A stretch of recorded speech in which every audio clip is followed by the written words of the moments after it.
Flutter Isolate. Tapi sebelumnya saya mau persilakan hostnya, nanti ada Mas Zulpakar. Sebenarnya saya host cadangan ya. Tapi ada kendala di rumah beliau, ada kedukaan jadi agak terlambat tadi. Mungkin nanti dilanjutkan sama Mas. Terima kasih, saya persilakan kepada Mas Nasrul Alawi.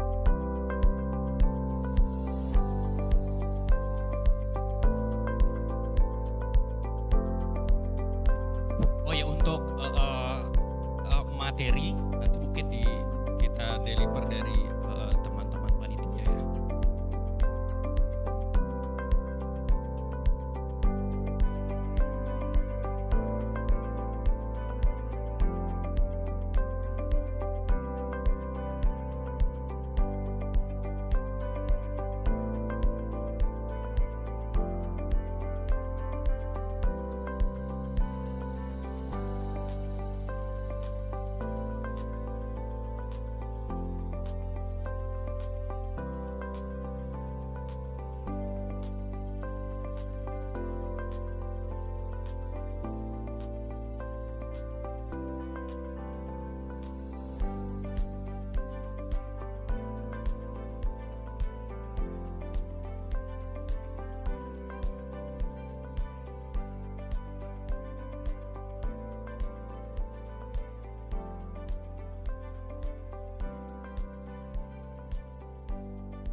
Iya, Assalamualaikum warahmatullahi wabarakatuh. Selamat pagi semuanya. Yo, mana suaranya? Selamat pagi semuanya. Harus semangat dong. Tepuk tangan dulu. Biar lebih fresh ya. Oke. Ini jam berapa ya? Masih lah, belum jam 11, masih pagi banget. Oke, sebelum kita mulai, saya pengen tahu nih background teman-teman semuanya dulu. Yang masih kuliah S1 mungkin, angkat tangan dulu. Yang kuliah sambil kerja gitu, angkat tangan. Oke. Kemudian yang masih lagi belajar ngoding, angkat tangan. Banyak ya. Oke. Belajarnya diperkecil yang baru mulai belajar. Oke. Nah. Oke. Tadi Mas Sudar sudah menyampaikan materi tentang technical feasibility ya. Tentang bagaimana cara kita mengambil keputusan teknologi apa yang kita bakalan pakai nih ketika kita membuat sebuah produk. Nah, ini beliau-beliau ini bos saya. Oke. Kita kenalan dulu, mungkin ada yang, karena banyak wajah-wajah baru ya yang saya lihat di sini. Karena di meetup ketiga ada beberapa yang saya nggak lihat di meetup ketiga gitu. Artinya ada peningkatan lah ya, ada peningkatan jumlah orang yang semakin kita kenal. Karena kebanyakan kita kalau dari dulu itu kena kutukan 4L ya. Kutukannya 4L namanya, lo lagi. Iya. Jadi sekarang udah enggak lo lagi ya. Udah mulai, alhamdulillah sudah mulai berkembang ya komunitas Otim Dev ini.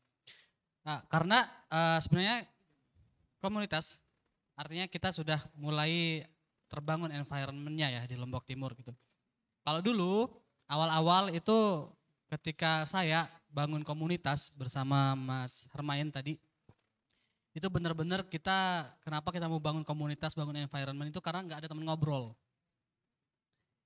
Mungkin ada beberapa yang sudah memang menjadi professional engineer ya, tapi kebanyakan sembunyi ya, di rumah atau di luar daerah gitu. Itu awalnya kita di Lombok Dev, itu salah satu saya yang bangun Lombok Dev juga, kita kumpulin. Siapa ya engineer-engineer yang dari Lombok, balik dulu kita ke meet up. maka muncullah Lombok Dev pertama kali. Wah ternyata banyak tuh. Banyak ternyata orang-orang yang dulu saya kenal, yang saya banyak belajar di videonya, di meetup, di videonya, kemudian track recordnya di Medium gitu. Itu ternyata baru saya tahu bahwa itu orang Lombok gitu. Ketika kita blast bahwa teman-teman engineer Lombok pulang dulu kita meet up. Kita mau bikin environment di Lombok.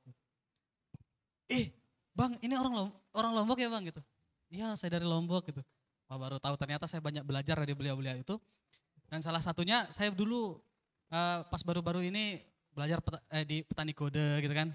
Ternyata petani kode itu pas kita meet up, ini yang punya petani kode ya mas? Iya, dari mana? Dari Lombok Tengah gitu kan. Ya jadi kita ketemu di komunitas. Nah akhirnya Lombok Dev itu kita bawa cabangnya ke Lombok Timur. Maka jadilah Lotim Dev saat ini gitu. Nah alhamdulillah sekarang udah enggak 4L lagi ya. Sudah ada banyak wajah-wajah baru dan semoga kita tetap bisa berkolaborasi ke depannya ya untuk membangun environment di Lombok Timur ini. Oke, jadi karena banyak wajah baru mungkin kita kenalan dulu. Ini kok macet ya?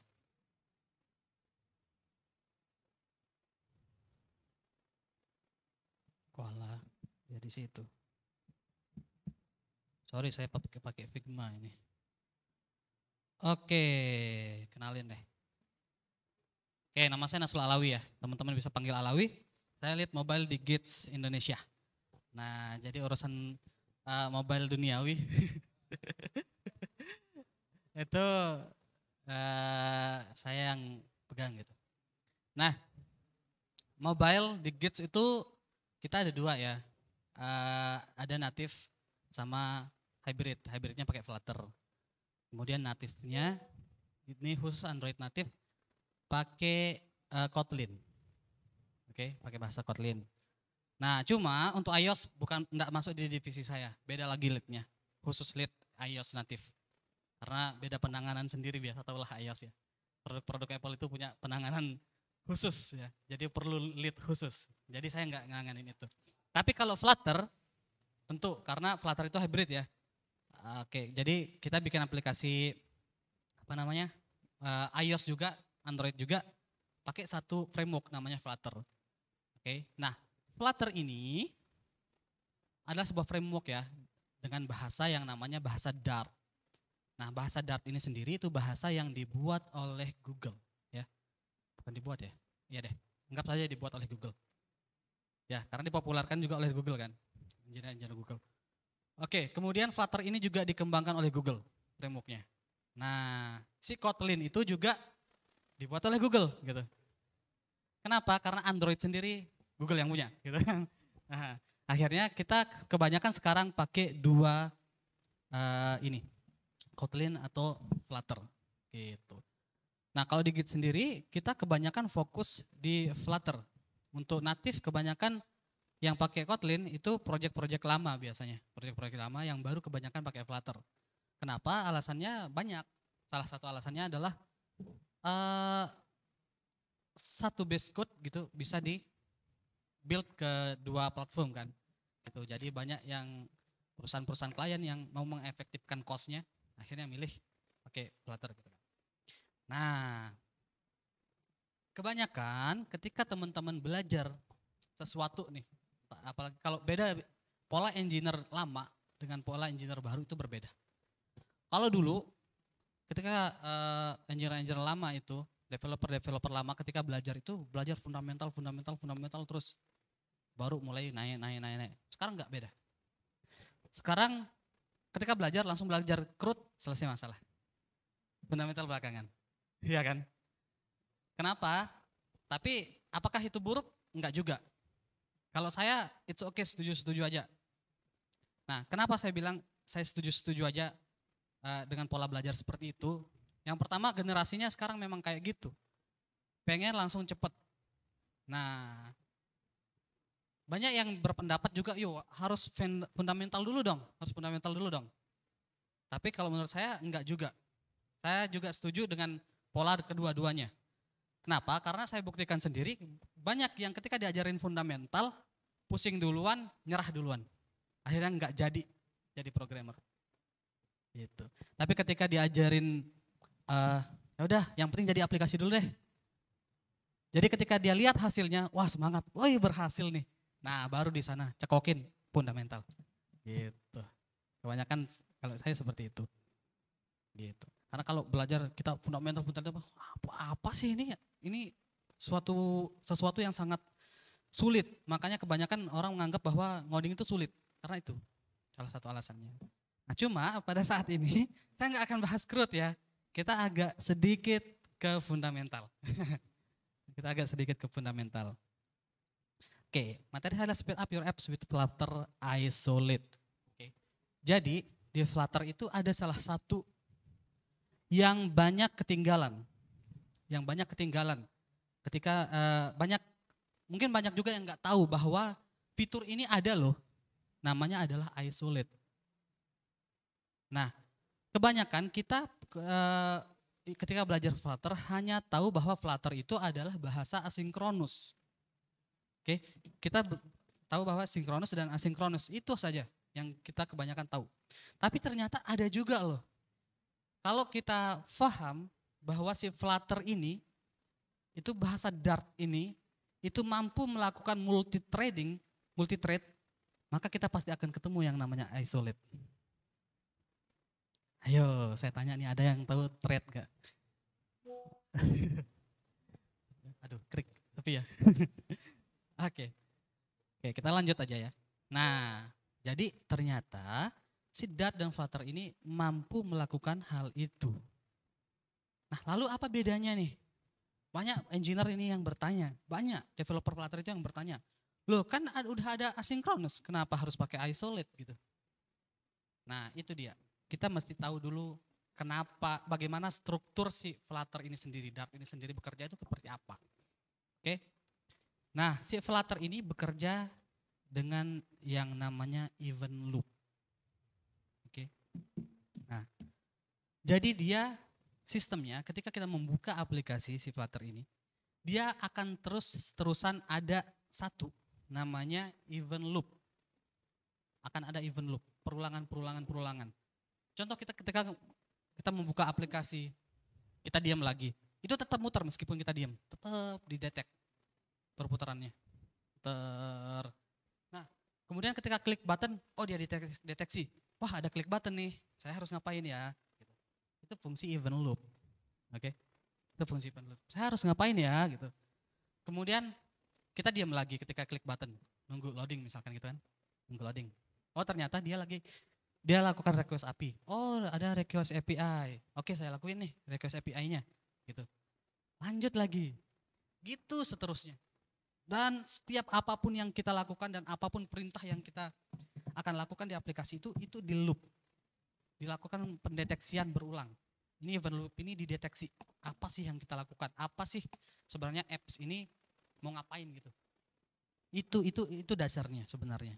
Jadi ngebayanginnya harus gitu. Nah strukturnya si Dart atau Flutter ini dia ngebaca baris kode dari atas ke bawah secara berurutan.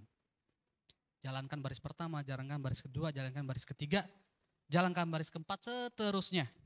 Itulah yang dinamakan sinkronus ya. Ya jadi dia sinkron sampai bawah gitu. Nah kalau ada sesuatu yang mengganjal di sana, itu tidak akan dilanjutkan ke tahap berikutnya di blok. Tetapi Flutter tidak begitu. Flutter itu sistemnya adalah asinkronus. Oke, jadi dia tidak diblok dan bisa dijalankan secara bersamaan di bawahnya itu. Itulah. Nah, kalau kita mau ke blok, kita pakai yang namanya wait. Kita tunggu dulu prosesnya. Kita tunggu prosesnya selesai, baru dijalankan proses berikutnya. Gitu. Jadi dia ke blok ya. Nggak bisa jalan lagi. Ini harus ini dulu, harus nunggu nih. Nah gitu, baru jalan lagi. Nah, bedanya apa dengan isolate? Nah, sebenarnya ini sudah termasuk satu isolate ya. satu isolate. Sebenarnya sudah termasuk satu isolate. Nah, dia itu memiliki dia proses ini berjalan di dalam satu isolate. Nah, cuma isolate yang kita maksud di materi ini adalah kita membuat isolasi terpisah. Ya. Nah, untuk memudahkan ini kok berat ya? Apa karena share screen?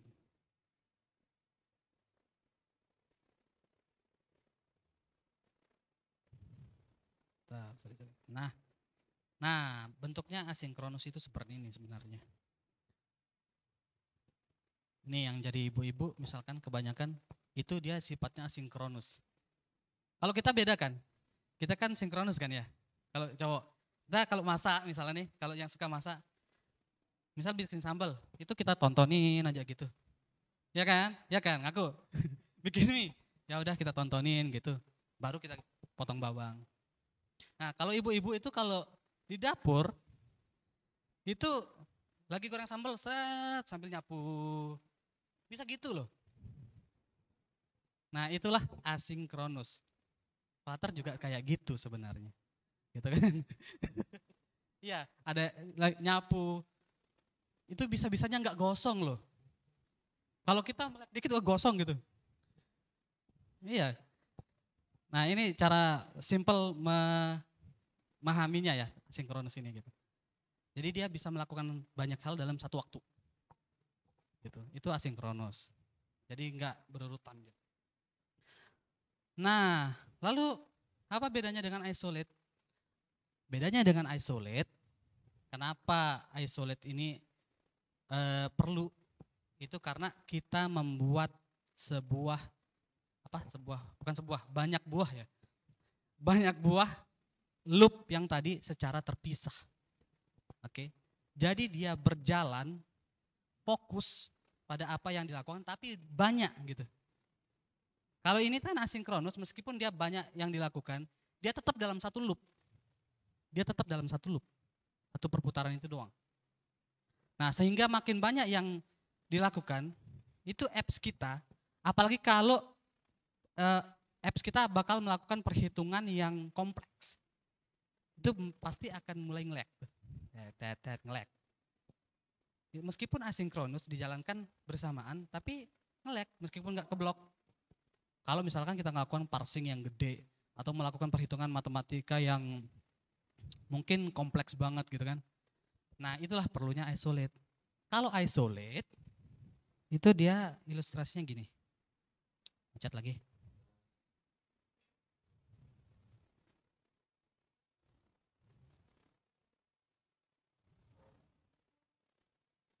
Nah, ini isolate. Ya. Jangan ketawa nih ibu-ibu.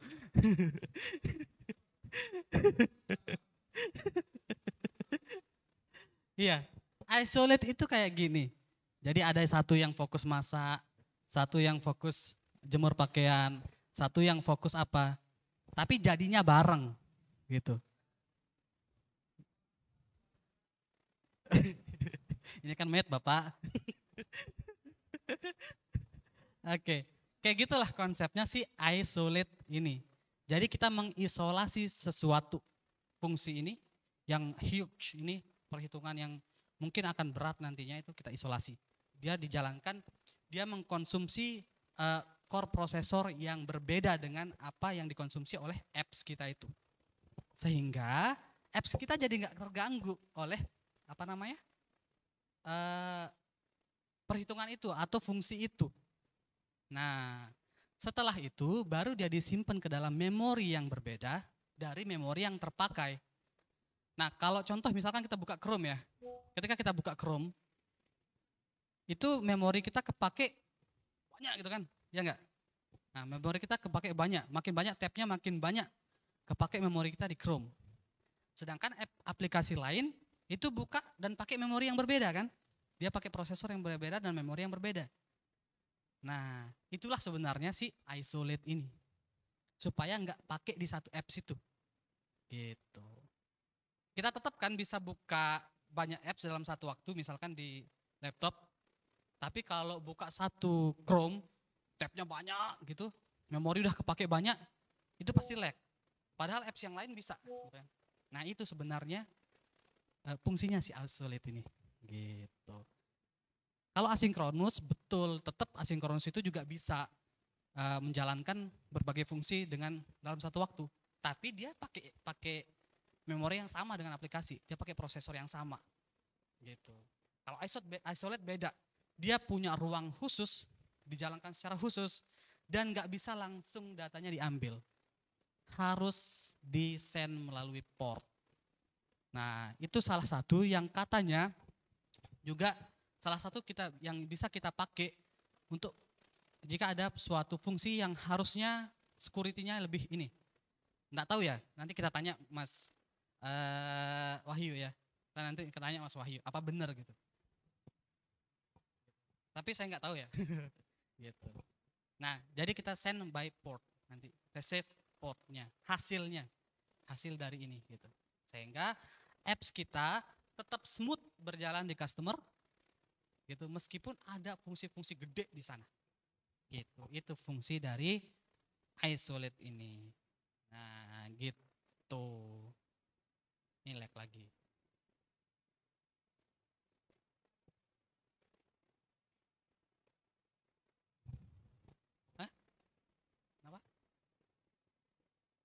Ininya maksudnya ininya apa namanya lag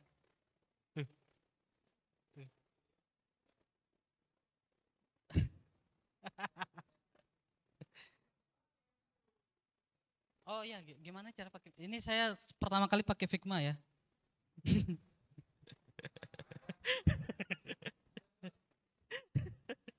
Saya bikin slide, nyoba bikin slide pakai Figma. Iya tapi nge-lag maksudnya. Ini kayaknya efek sharing deh. Ya udah sabar, tunggu aja. Oh udah.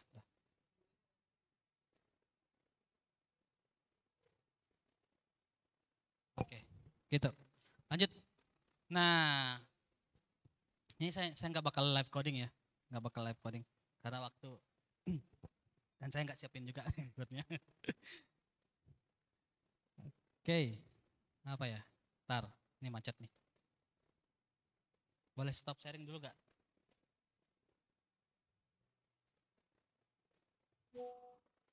Nah, oh iya sharingnya yang bikin ini. Nah, gini bentukannya nih. Kelihatan nggak? Enggak ya?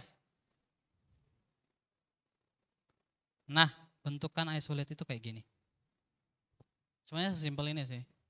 Kita spawn apa yang bakalan kita mau isolate. Nanti hasilnya kita receive by port. Dah, itu doang. Spawn. Oh, ternyata memang macet.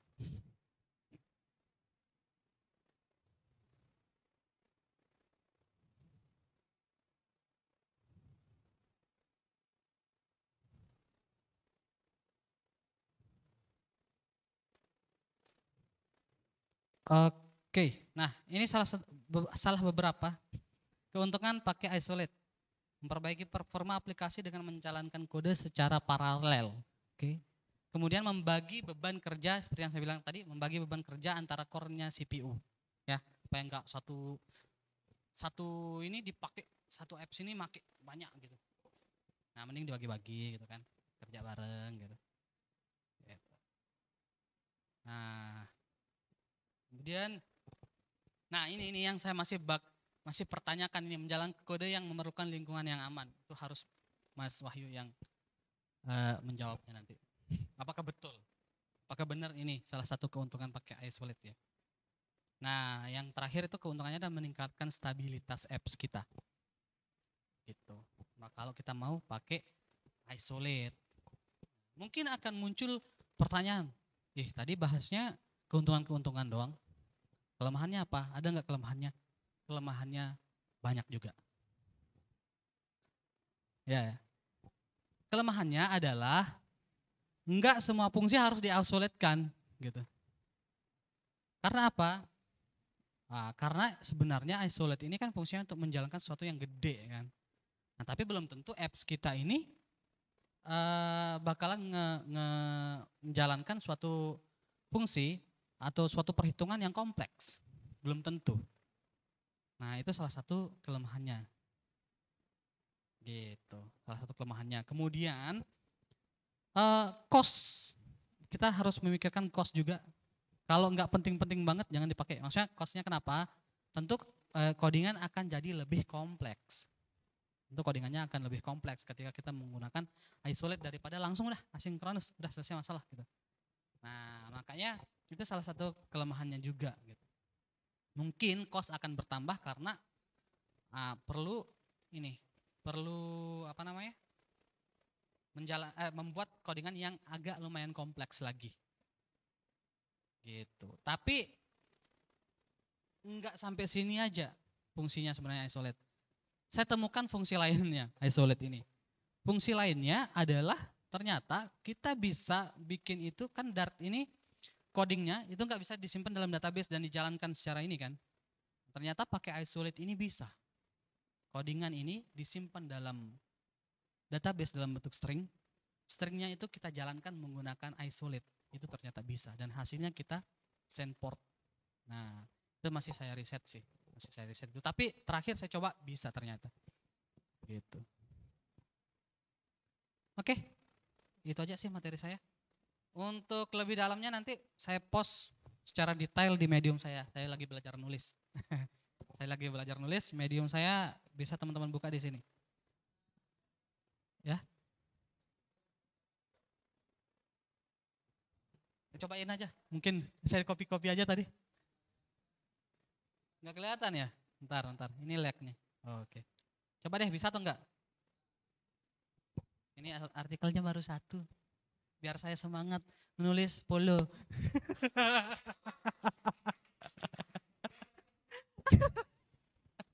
Artikelnya baru 1 tentang unit testing doang. Oke, itu aja materi saya. Saya cukupkan, silakan kalau ada pertanyaan saya balikin ke MC. Thank you. Semuanya, selamat siang. Ya, mungkin saya akan kutukan 4L seperti yang dibilang Mas Alawi tadi. Lo lagi, mungkin teman-teman udah bosan ngeliat saya. Oke, jadi tadi materi tentang Flutter Isolate.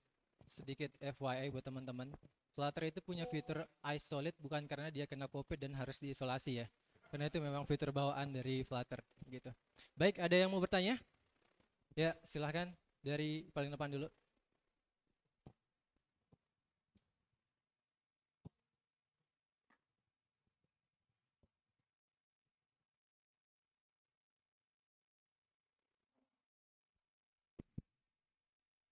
Sebutkan nama, role-nya sekarang, terus kalau bisa sama instansinya, ya. Assalamualaikum warahmatullahi wabarakatuh. Waalaikumsalam. Nama saya Satria. Izin bertanya. Satria, baja hitam. Untung tidak ada, Pak. Saya tidak terbuat dari baja. Oke, lanjut. Dari mana, Mas? Izin bertanya kan. Ini, Mas, dari mana? Dari Kreneng. Instansinya, Timur. kerja di mana gitu? Saat ini sebagai mahasiswa doang. Di kampus mana? Izin bertanya sekali lagi. Nah, di sana kan dibilang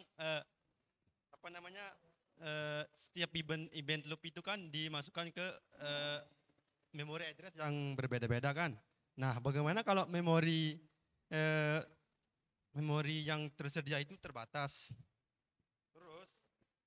Terus kalau setiap event loop dimasukkan ke lokasi memori yang berbeda, bagaimana kalau lokasinya itu tidak tersedia gitu, semuanya udah kepake.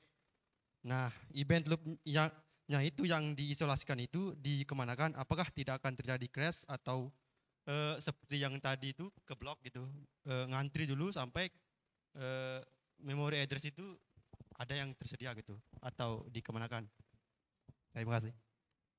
Iya, thank you. Saya langsung jawab aja. Ya, Bang Alawi mau dijawab dulu atau kita lanjut? Boleh. Jawab dulu. Pertanyaan Biar berikutnya. nggak lupa pertanyaan. Oke, pertanyaan yang bagus banget ya. Nah, sebenarnya saya nggak sedalam itu sih. Luar biasa pertanyaannya. Oke, cuma sepengetahuan saya bahwa kalau memorinya itu terpakai penuh, ya sebenarnya jawabannya simple. Seperti apa yang teman-teman alami di ketika keseharian menggunakan laptop. Itulah yang akan terjadi. Cuma kalau di Flutter itu dia akan nunggu. Dia akan nunggu alokasi memori yang tersedia ketika proses ini udah selesai, proses yang lain sudah selesai. Gitu. Selesai baru dipakai. Tapi kayaknya sulit deh full memorinya. Karena kenapa? Karena nggak bakal lama-lama banget. Yang pertama nggak bakal lama-lama banget ininya prosesnya. Yang kedua nggak mungkin akan banyak banget gitu. Penggunaannya si isolate ini. Gitu. Itu sih jawabannya. Gimana?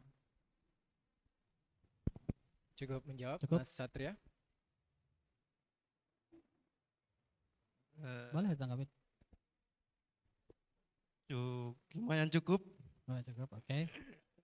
Oke, terima kasih. Mungkin saya sedikit tambahin ya Mas Salawi. Boleh silakan. Menunggunya itu berapa lama? Apakah bakal ada time out nantinya? Sehingga app-nya bakal ANR gitu? Harusnya enggak. Harusnya Harusnya tidak. enggak karena apps-nya ini itu punya memori khusus yang enggak bakalan enggak ikut campur gitu. Makanya si isolate ini enggak ikut campur sama apps gitu. Jadi apps-nya enggak bakalan crash. Jadi kalau misalkan intinya itu kalau misalkan semua memori kepake gitu aplikasinya seharusnya jadi nge-lag ya? Enggak. Karena aplikasinya ini itu punya memori yang kepake khusus untuk jalanin aplikasi. Fungsi ini dijalankan di memori yang berbeda. Kan seperti yang saya tadi bilang kan terbatas tuh. Iya.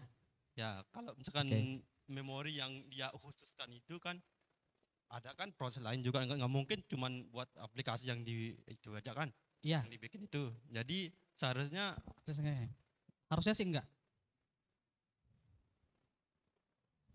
Enggak, harusnya enggak. Aplikasinya harusnya enggak. Harusnya enggak. Kecuali satu apps ini pakai banyak banget memori di satu apps-nya ini, di memori apps-nya ini. Ya. Kan apps pakai memori. Iya enggak? Pakai memori khusus. harus sih. Nah, iya kan? Ya. Apps-nya khusus pakai memori yang satu. Harusnya enggak kalau sekedar full ya. Tapi kalau kelebihan mungkin apps-nya kebanyakan kebuka, ya pasti hang. Semua apps pasti hang gitu. Karena apps ini kan pakai memori juga kan. Gitu. Cuma isolate ini, memori yang dipakai sama isolate itu enggak mempengaruhi yang dipakai sama apps. Gitu. Akan lebih cepat hangnya kalau teman-teman fungsi huge ini, fungsi yang gede ini di satu apps ini pakai memori apps ngejalaninnya, ngerti nggak? Kalau nggak pakai isolate, ya kan? Dia pakai memori yang dipakai oleh apps, lokasi memori yang dipakai oleh apps itu yang dipakai. Jadi memorinya gede membekak, itu lebih cepat hang daripada jalan di lokasi memori yang berbeda. Gitu. Ya kalau memorinya full banget, overload ya pasti crash. Aplikasi bukan aplikasi yang itu yang crash, semua apps juga pasti nge-lag, semua apps yang kebuka gitu. Itu kan konsekuensinya. Terus apakah ada kayak semacam cara gitu di platformnya itu untuk mencari gitu untuk ngecek dulu apakah ada gitu memori yang tersedia atau Saya belum pernah coba. Karena belum pernah ngalamin segitu banyaknya yang di isolate gitu. Nggak mungkin dong banyak banget sesuatu yang kita isolate sehingga memori kita habis semua kepake gitu. Itu nggak mungkin banget sih. bagaimana kalau device saya itu sangat kentang? Gimana? Bagaimana kalau device saya itu sangat kentang? Itulah fungsinya meminimalkan di Play Store ininya, speknya. Ganti HP. Kan banyak variabel yang mempengaruhi gitu. Iya betul banyak variabel yang mempengaruhi itu. Cuma makanya itu salah satu teknik developer untuk mengatasi hal itu di Play Store kita minimalkan. Jenis HP apa yang, makanya kalau teman-teman pernah buka aplikasi ini tidak disupport di perangkat Anda, itu berarti spesifikasinya si apps ini nggak cukup di HP itu gitu. Oke, baik. Ya akal-akalannya kita aja sebenarnya sebagai developer. Ya, terima kasih. Iya kan? Gitu. Memang ada kemungkinannya ada, pasti ada kemungkinannya gitu kan. Nah, cuma harus ada antisipasi juga gitu kan. Nah, itu salah satu antisipasinya yang paling cepat terpikirkan. Gitu. Nggak mungkin kita satu apps itu bisa dibuka sama semua semua device. Karena pada kenyataannya bahwa plugin-plugin yang lain atau paket-paket yang lain itu pun punya minimal spesifikasi yang boleh. Jadi ujung-ujungnya ke arah sana sih. Itu aja cukup. Cukup, terima kasih. Oke, terima kasih Mas Alal Thank you, atas thank you. jawabannya. Kita lanjut ke penanya berikutnya. Gitu ya. Tadi Mas yang di depannya. Nanti lebih detailnya nanti bawa sesajen kayak kantornya Alpaxop ya Mas. Silakan. Ya, nanti boleh diskusikan di sini juga. Kita ada sesi ice breaking itu untuk discuss ya. Oke, boleh. Gak usah. Ini sih lebih ke, boleh nambahin nggak? Boleh. Ini kalau masalah isolate itu kan multi threading itu sebisa mungkin bijak dalam menggunakannya, karena isolate ini kalau kita nggak bijak, pertama kita akan sulit pada proses debugging dan tracking. Itu karena sulit banget kita untuk nge-debug atau nge-track thread yang selain di aplikasi yang kita pakai. Gitu. Kedua, ini kalau kita nggak bijak dalam menggunakannya dan nggak termanage sebagus mungkin, itu bisa aja bukan aplikasinya yang crash, tapi si device-nya yang hang. Betul. Agree. Itu sih paling. Ya, betul. Saya setuju dengan Mas Ari, makanya di akhir sebelum saya tutup tadi saya bilang bahwa kelemahannya juga banyak. Selain kelebihannya banyak, kelemahannya juga banyak, kita harus matang pikirkan. Gitu. Enggak semua apps itu ya udah pakai isolate semua, enggak gitu. Enggak fungsi-fungsi ini kita masukkan ke isolate semua, enggak juga, enggak gitu konsepnya kan. Gitu. Paling fungsi-fungsi yang gede-gede aja. Gitu. Dan enggak mungkin ada ratusan fungsi gede kan di satu apps itu atau ribuan fungsi gede di satu apps gitu. Gitu. Itu teman-teman semuanya. Saya tutup ya karena Mas Wahyu sudah enggak sabar. Iya. Karena materinya roasting katanya. Silap merah. Boleh. Bismillah. Type C. Assalamualaikum warahmatullahi wabarakatuh. Waalaikumsalam. Pertanyaan saya juga tidak teknis karena kita tidak live coding, jadi mungkin teknisnya sulit saya ngoding di kepala. Nah, saya ini orang yang masih bisa dibilang belum familiar sama Flutter, Mas. Oke. Dan saya juga belum pernah baca dokumentasinya. Dan saya baru tahu sekarang kalau Flutter itu ternyata bisa produksi dua platform, iOS sama Android. Hampir mirip sama jebolannya Facebook, React Native berarti. Iya.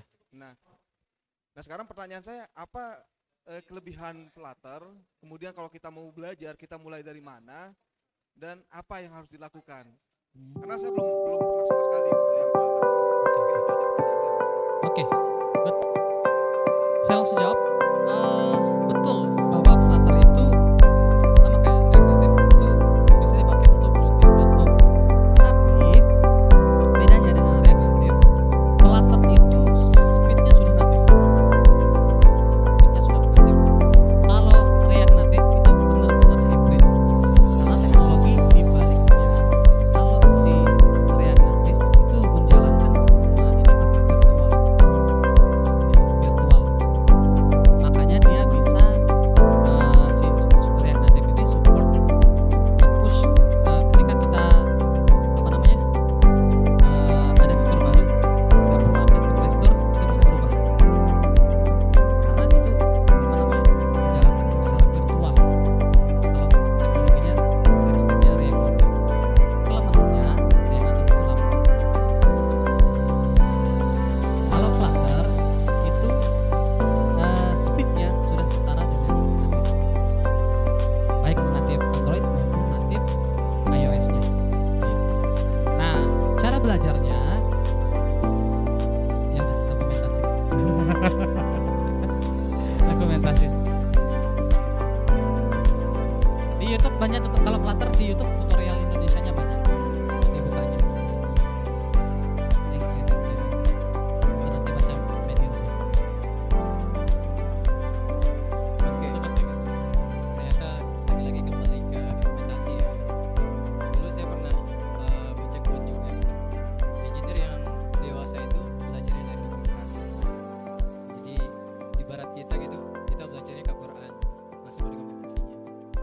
Oke, kita lanjut ke pemateri berikutnya. Terima kasih banyak Mas Alawi. Pemateri kita berikutnya ini suka ngerosting kode.